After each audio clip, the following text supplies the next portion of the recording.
Hey people on the internet, this is RC3000 and no, I'm not doing an let's play of Ratchet Clank Q-Force if that's what we're wondering. This is a test video if you read the title of the video. I did say it was a test. Well, I didn't say, I type it. So yeah, I'm testing around with this laptop and testing around the settings. And right now I'm editing this by using Vegas instead of Pinnacle Studio, and goddamn the game is kind of loud, I can't focus. Okay, that's a lot better. It's probably just me doing the voice over on Vegas, but it sounds a bit laggy to me, but I don't think the video is laggy itself, so it might be just me. But anyways, yeah, the frames actually still drop, but in this video, for example, it actually dropped like 9 frames, but I don't notice that much. I think you only start like noticing much when it drops too many frames at the same time, and with the settings I put, it seems to drop slowly, so I guess it's not that noticeable as long as it drops slowly. So what I'm thinking is doing like frames like every 50 minutes to like slice. Maybe that will work, I don't know. I didn't do this for this video though, because this video is only like, originally it was only like 60 minutes, now it's like 50 because I cut to like that part where we're in the main menu and such. So I guess I can talk a bit of the game, what I think of Ratchet Clank Q-Force. As promised, this does play as a third-person perspective, but it doesn't actually play as much as the other Ratchet Clank games. Right here I'm actually getting a weapon node, which you, by getting in the blue spots, if you get those white spots, you can get bonus bolts. And you can select different weapons depending on the pods. These power cables run to the and you know, instead of buying weapons, you get them from the pods, which is not bad. And the maximum you can upgrade the weapons is V3. So yeah. And actually I'm not noticing many frame drops here, which is pretty good, I guess. Actually the quality is pretty good, and I'm watching this from a preview window, which is probably not as good as you guys are seeing.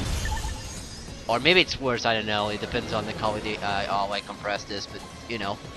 Right here we have a super weapon node, which will contain you can either select the warmonger or the plasma bomb. However, since this level only has one of those weapon nodes, I normally just go for warmonger, or whatever makes you fancy. I went for the warmonger since I was trying to do this video as fast as I could. But anyways, well, I guess I should talk about what I think of the game. It doesn't actually play much like Ratchet Clank, to be completely honest, but I mean, it still plays. It's pretty similar, but it's not what I expected when they said that this would be an homage to the classics and be like the classic going back to the old fashion of the game. It just isn't. I guess it's a bit. This is a bit like you're defending right now. We are defending our base, and we can use like towers here. Like I'm putting the fire turret. You can put. I already have all the turrets unlocked, but in the beginning of the game you don't get all the turrets, obviously. So you have like turrets like the fire blaster, the combuster, the warmonger, and thing which I forget the name. Yes, names. I never was good with them. Right now, as you see, I'm using an armor. You actually get armors by getting ranks in this game, which by collecting medals, like beating the level is one of them. Another one is doing in a time limit, and another one is not getting any of your cores in your base destroyed, which are the cores that you're trying to protect, which you guys will see in a bit when bigger attack comes, or when we go back to the base. But right now we need to attack this part so we can go get the planetary defense without spoiling much of the game. Now, like I said in the GPT podcast, if you didn't saw it, I guess I can talk a bit about it. Yeah, the villain in this game is supposed to be a guy that we met in the past, and that is true. However, they also said it was a villain from the past, which kind of makes me wonder, is it Wreck? Is it that guy which I don't remember? But no, it's a guy that I didn't expect at all. It's kind of disappointing. This game is kind of really disappointing on that matter. They make a lot of hype, but most of it's not even what I expected. It's still a good game, don't mind me, but it's still what I didn't expect. And they did say that the tower defense part was only a twist, but it seems to be a bigger part in the game than being just a twist. Now granted, you don't need to put defenses, especially in this first level, but in the later levels you will need like the defenses, or otherwise you are dead. And I feel like saying it like that. But anyway, there's a bunch of weapon pods. I just got a few of them and just the super pod because I only need the one longer.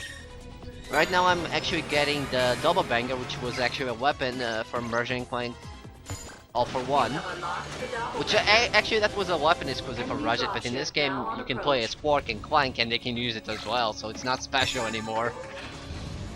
But unlike the double banger in All for One, this one already shoots, because in All for One you had to fully upgrade it in order for it to shoot, and I actually was trying to upgrade the weapon. I didn't actually upgrade the weapon. Right here they are attacking our base, and you can see which side they appear. Right now they are coming from the right, so they tell you when your base is being attacked, so that's always good. You can actually play this like 2-player mode, either online or local, so you can have like one attacking the things that you need to attack, and the other one trying and putting in defense ups and such. The only problem I have with that is that you share the money with your co-op person, whatever it is. That's kind of weird thing to me, especially in like multiplayer. I want to like get turrets, and then the guy just steals the money. But then again, in online, in multiplayer, getting nodes, well, the nodes will also give you bolts doing a certain phase. But that's something I can explain when we get to multiplayer. What am I doing? This is a test video. I'll probably never get to do multiplayer. Maybe I'll do, I don't know. I still need to do a test video and see if I can get the frame rate, but I already did a lot of tests. But like I said, the armor I have with Ratchet right here is the second highest rank. I still haven't got the highest rank, which is pretty much getting all medals. Each rank gives you a power up, like the box breaker, faster overboots. Overboots that destroy the swarmer enemies easily, like I demonstrated a few minutes ago. And regen out, which is what this armor does, so you will see my health regenerating. And also every rank also upgrades your nanotats. So right now I have 50 on nanotats if I remember correctly. But in the beginning of the game you would start with 30 nanotat. And actually I think this time that I did in this level 8 is actually the time that you need to not to beat the pro one, it's just to beat to get a skill point for it. But I think there's a skill point to beat the fucking pro, but there is a skill point in the game to beat 3 levels of the pro thingy magic. I don't know what's it called. Can't remember the top of my head. And again, this is only a test video. And the Warmonger in the fully upgraded is so badass. It's not even funny. So the weapons are pretty much, most of them are just the weapons that were in All for One. So the combustor is gonna be the same, Mr. Zorkon and such, but there was also like the Sonic Eruptor, which wasn't in All for One. It was in Crack in Time. And actually that works a bit different in this game. In this game, the Sonic Summoner, you actually don't need to wait until his mouth is big or something. You actually can just fire it anytime, you'll do the same thing. Which I actually need to upgrade fully that weapon as well. Actually, that's one of the few weapons I still haven't upgraded. I think that's the double banger and that weapon and the Sonic Summoner. Yeah, I think that's the only weapons I need to upgrade fully, because that way I can get trophies, and I'm getting a trophy maniac. And I should really stop talking because I'm getting my throat dry really quickly.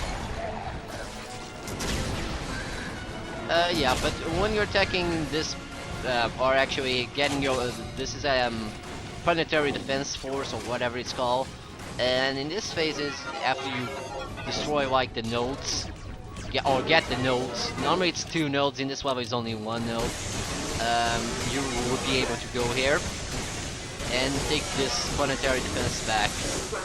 But there will be a lot of enemies, so it's recommended you get a lot of weapons, or the best weapons like the plasma bomb and the warmonger. And I have to say, the warmonger looks so cool in this game. I mean, All for One had it, but in the perspective they show it didn't seem that badass. It just seems a lot more badass in this game.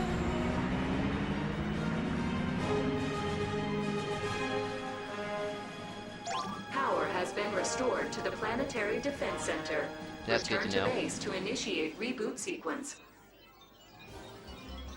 And actually, Clank and Quark, since I'm not playing co-op, Clank and Quark will be using those turrets and shoot enemies that appear nearby them, which is not that useful. I barely even see them do anything. Also, you can deactivate your turrets so you can get your money back, and same goes. There's also like bombs and shields, which I would talk, but to be honest, I'm only doing test video. But if they are damaged, especially the shields, if they're damaged, you get less money when you manipulate them. So right here I'm putting the warmongers to help me out. And actually I think if I didn't get the skill points for doing this without losing the planetary defense orbs, which are those things that are around in the base. Those things would help right there. If you also get the skill point and medal. That's what I was going for. You need to do a certain time to get a certain medal. I love how this fucking thing has like the amount of rockets you can have in this weapon is so awesome. I think the Warmonger just became my favorite rocket launcher in Ratchet Clank history actually, which is kind of funny because it doesn't. I guess the Negotiator also like followed Triple and Mega Turrets or Mega Cannon. Yeah, it's Mega Cannon. Mega Cannon from Ratchet Clank 2 was like 4 missiles at the time. But this one, fuck that shit, 8. Why'd you like those apples? Then again, he has less ammo than the other weapons, but still. So yeah, the enemies here will actually completely ignore you and just go straight up forward to the base. And also, when you reset the thing, there will be an all-out attack from the enemy, and you should have your defense ready before you press the button, which I probably should have said when that was happening, but whatever. Kinda add other stuff to talk about, even though I didn't plan to do this. I just feel like it. As you normally would script for this kind of stuff, but I kinda just recorded this like probably enough an hour ago, because I was editing this and trying to figure it out. So I'm using Vegas, and I was trying to render the black markets because I downloaded this on PSN, and regardless of what ratio I'm in, this will be always in 4:3 because that's the way I download it. And some games do that for some reason, and others don't, which is not consistent at all. But whatever. Still, it's a good time to test out how to take out the black bars in Vegas, and yeah, I did it in a few. I'll figure it out in a few minutes. So that's pretty cool. And that's the whatever I forgot. Russia just said it, but I wasn't paying attention. That pretty much freezes the enemies, which was also a weapon in All for One, but in All for One it was a lot better because you need to shoot it a few amounts of times depending on the enemy to freeze it. Still a pretty cool weapon though.